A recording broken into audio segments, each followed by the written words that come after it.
Welcome to Matt and the Macabre, a podcast about all things horror. Join us each week as we review another film, video game, story, or novel in the horror genre. Be warned, there will be major spoilers and harsh language. Listener discretion is advised. What's up, guys? Hello, and welcome back to Matt and the Macabre. Thank you so much for joining me. I'm really glad that you're here. I'm Matt, your host, wishing you a very merry and macabre Christmas as we get ready to close out the year. Right now, we're focused on Friday the 13th, but for the holiday season, I thought it would be fun to harken back to the days of yore and have a little Christmas episode. I'll be completely honest, though, with the Friday the 13th series and just the holiday season in general. Right now, my cup runneth over. I'm so busy. I know everybody is this time of year. So I had no confidence in being able to squeeze in an extra full movie review. But I was revisiting Tales from the Crypt not long ago, just for fun, and thought that something like that would be perfect for just a fun little bonus episode to squeeze in for the holidays. I would love to eventually cover the series in its entirety, but I really don't feel like committing to a full series review is the way to go. There are 93 episodes of the show, and I don't want myself and you guys to get burned out. So instead, I figured the best way to tackle that is to just kind of sprinkle episodes in here and there as it becomes appropriate. And what's more appropriate for the holiday season than a good old-fashioned Christmas slasher brought to you by the Crypt Keeper? Exactly. So, let's get into it. The second episode of the first season, which aired in 1989, is called And All Through the House. And it is a full-on Christmas episode, complete with the Crypt Keeper in Santa Claus regalia with an unbelievably disturbing mask, mostly because it doesn't fit the puppet's mouth quite right, so it just kind of hangs in front of it when he talks. Lots of shows have holiday specials, especially back in the 80s, it was kind of a big thing. But this episode aired on June the 10th, so yeah, I got nothing. This story is based on one that was originally published in the Vault of Horror, like a lot of the stories in the show were, and that was an EC Comics anthology series that ran from the early to mid-50s. This episode was directed by Robert Zemeckis, and I'm pretty sure you know that name. This dude is one of the top 3 directors who had an effect on your life if you grew up in the 80s, or even in the 90s.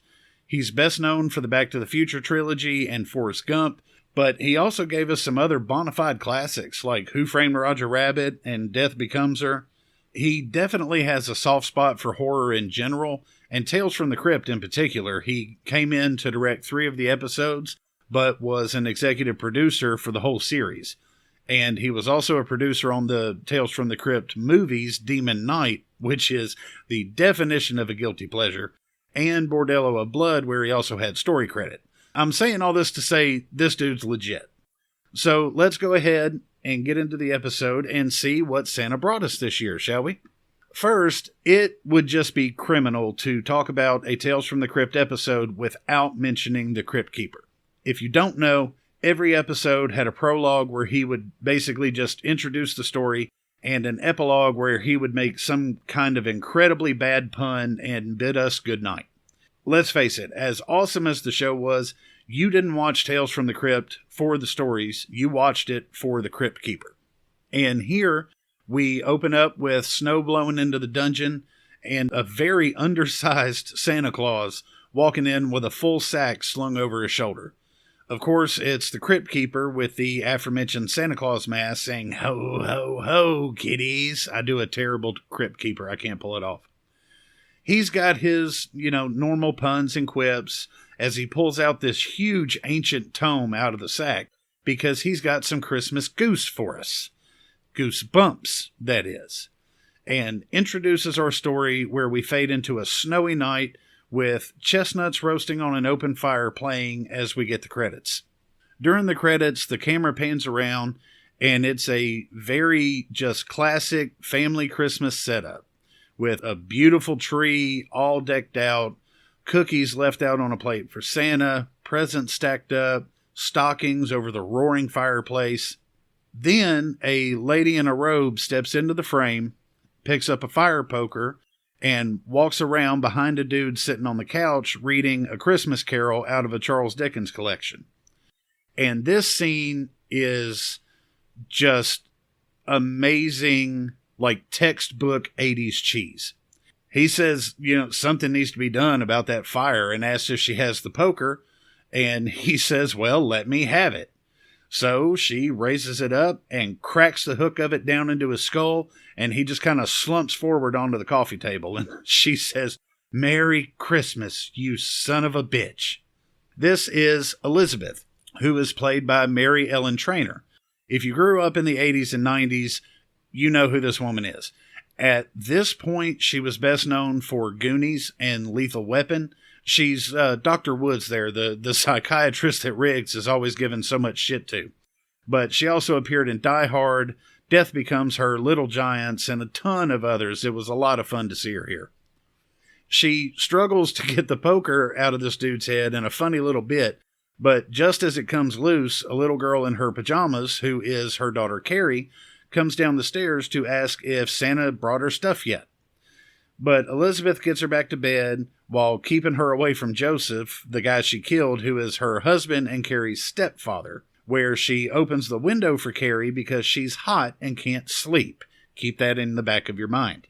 We cut to Elizabeth making a phone call to her lover, Vic, or the Vic Monster, as he calls himself on his answering message, where he also tells whoever's calling to leave their name, number, and measurements.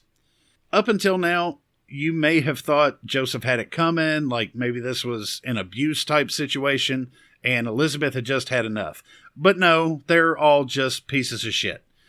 Don't get me wrong, I'm pretty sure, based on his very brief interaction with Elizabeth before she brained him, that Joseph was also a dickhead. I'm just saying it doesn't seem like there are really any good guys in this story.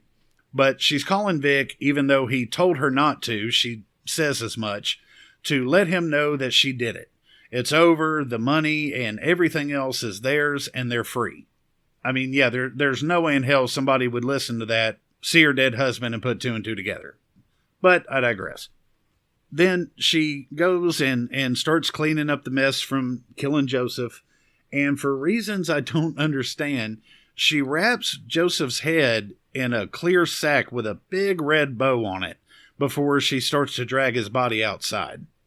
And while she's doing this, a news report comes on over the radio about a guy who escaped from the Institute for the Criminally Insane earlier that day and brutally murdered 4 women.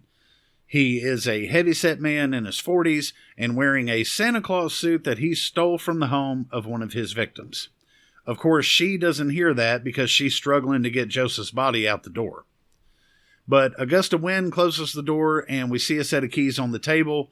Like the camera zooms in to make sure we see them, so you would think that would be important, but they never show up again. I really don't get what's up with that shot.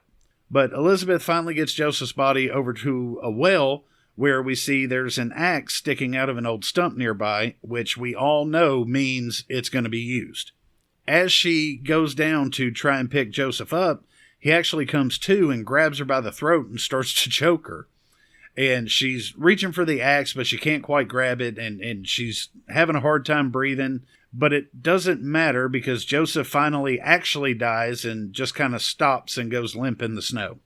Elizabeth hears jingling and starts calling out who's there, and she's walking and she's looking around, but she doesn't see anything until she turns around and bumps into the chest of the escaped lunatic in a Santa Claus outfit and holding the axe from the tree stump.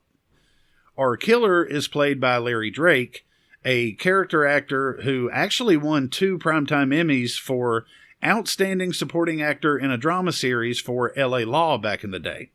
He's done a ton of voice work, a lot of one-off TV episodes, but he also appeared in Dr. Giggles, Dark Knight of the Scarecrow, The Outer Limits, which I guess is actually more sci-fi. But my point is, this guy has played in the genre before. I am a little upset that he's not wearing a fake beard, but at the same time, if he was, we wouldn't be able to see this dude's jacked up grill. I mean, he is a fangle-toothed son of a bitch. His mouth is just so fucking gross. And he starts trying to swing the axe at her. She's dodging and barely rolling out of the way, and at one point she gets a hold of an icicle and uses it to slice his cheek before she kicks him in the nuts and scrambles for the front door with the axe in her hand. She gets inside and tries to close the door, but he's got his arm in there and he's reaching for her. And it's actually a funny little moment, and I think it's played that way on purpose, because she sits there and just screams for a full 4 or 5 seconds before she realizes that she's holding the axe and then uses it to chop into his arm. But, I mean, get ready, though. This poor woman, I feel so bad for her. She is going to spend most of this episode screaming.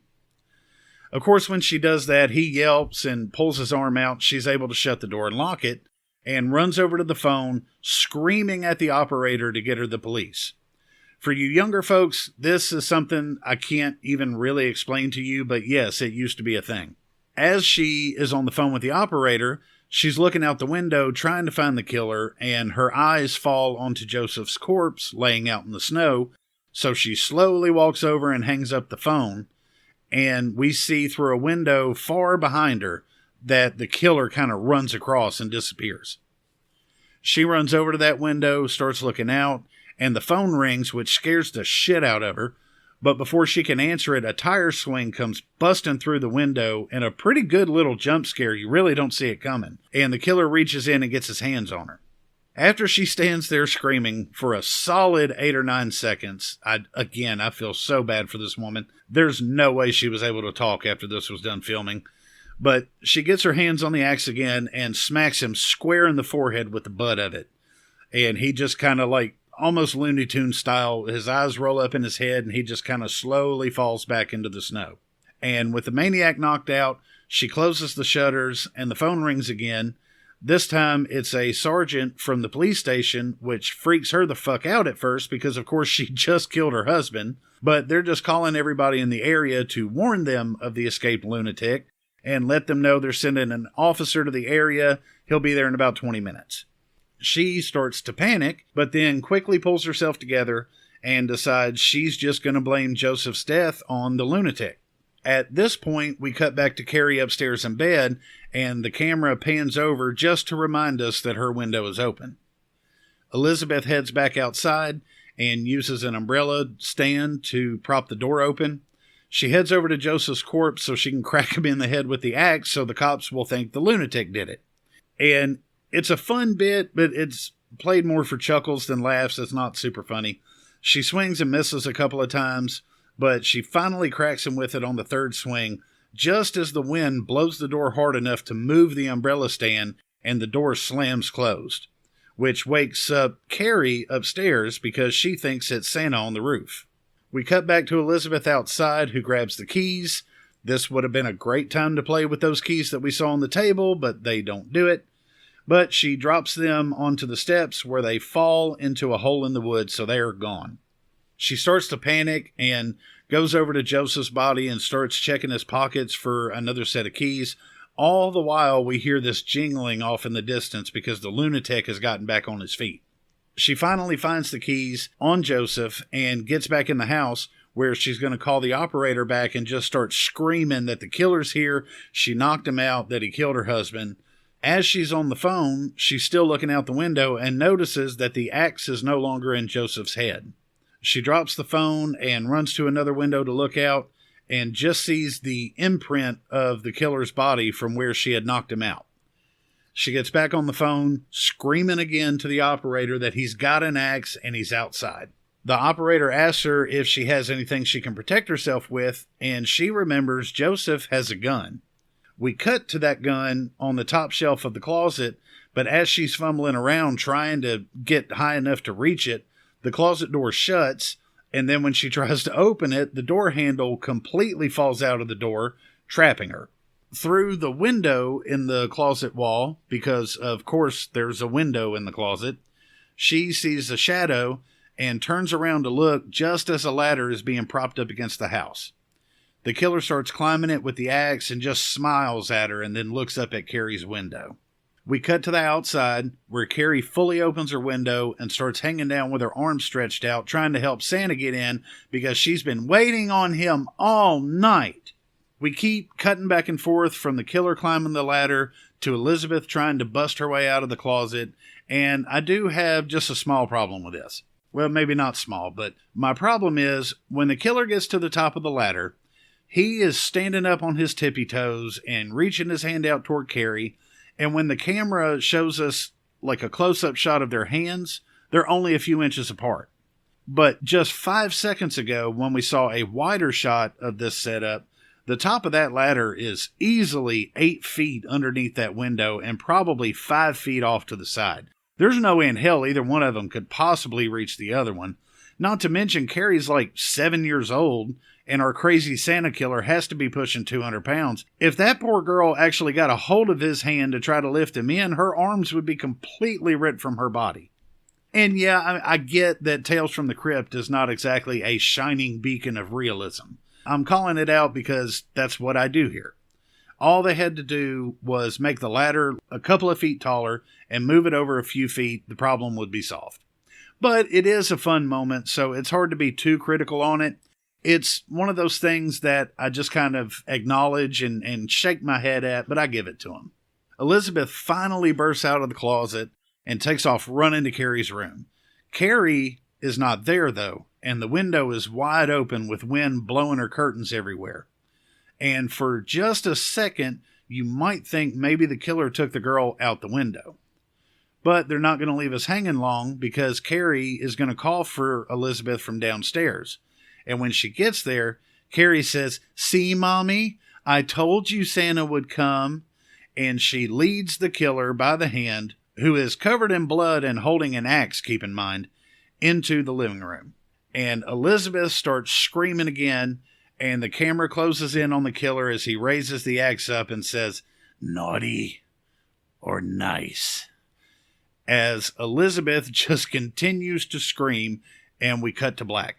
I mentioned earlier how much screaming this woman does, so out of curiosity, because that's what I do, I had to time it, and just in this final scene, she screams for a continuous 23 seconds, only stopping to breathe, over and over and over again the whole time. It's actually kind of impressive, but it does get a little grating. They should have toned it down just a little bit.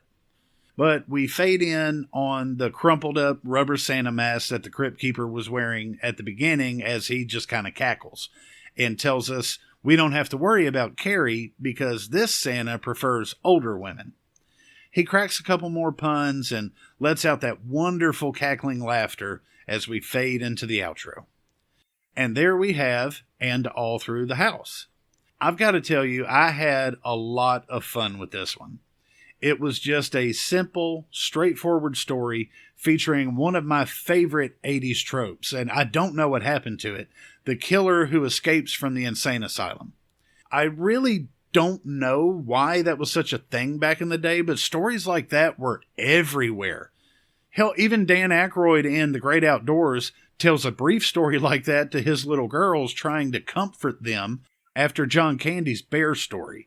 And yes, if you haven't seen it, that scene is as funny as it sounds. Mostly because you cannot beat Dan Aykroyd's delivery. And quick shout out to The Great Outdoors. If you haven't seen it, you really need to reevaluate your life choices. But honestly, I'm not real sure what more I can say. There's not enough meat on this story to have it stretched out to be a feature-length film, but it's perfect for a 20-some-odd minute TV episode. They do kind of cheat a little bit by using Carrie, the daughter, as the main source of tension, but that kind of comes with the territory for one. And for another, I think if it was just this woman who murdered her husband so she and her lover could have his money in the house by herself alone, there would be no tension at all. And even though most of the episodes are played with a light touch, I wouldn't say it's played for laughs, but it's definitely played for chuckles. It's still a horror story, so you've got to have some stakes in there somewhere. At the end of the day, I am going to give this episode a recommend. It's got a fun setup. The constant back and forth with Elizabeth and the killer is pretty well done. And while I don't know that the killer is actually menacing, he is certainly creepy as fuck. So if you're looking for a fun little Christmas theme something that you can add into your rotation this holiday season, definitely check this one out. I think you'll have a good time. All right, guys. Well, that is going to do it for this episode. Thank you again for joining me. I know there's so many options out there. There's so much stuff. I really, really appreciate your time. And if you're enjoying the show, head over to patreon.com/MattandtheMacabre for some fun exclusive stuff. And you can join me again next week when we return to the Friday the 13th franchise with what many consider to be the absolute peak of the series. Friday the 13th, Part 4, the final chapter. And until then, you kids keep your noses clean, understand? We ain't going to stand for no weirdness out here. Thank you for joining us for this episode of Matt and the Macabre. We hope you've enjoyed the show. Join us next episode as we take a look at another piece of the wonderful world of horror. Matt and the Macabre is not affiliated with, and this podcast has not been prepared, approved, or licensed by any entity that created the media analyzed herein. Music is a Horrid Discovery by Ayla Scott, licensed under a Creative Commons license.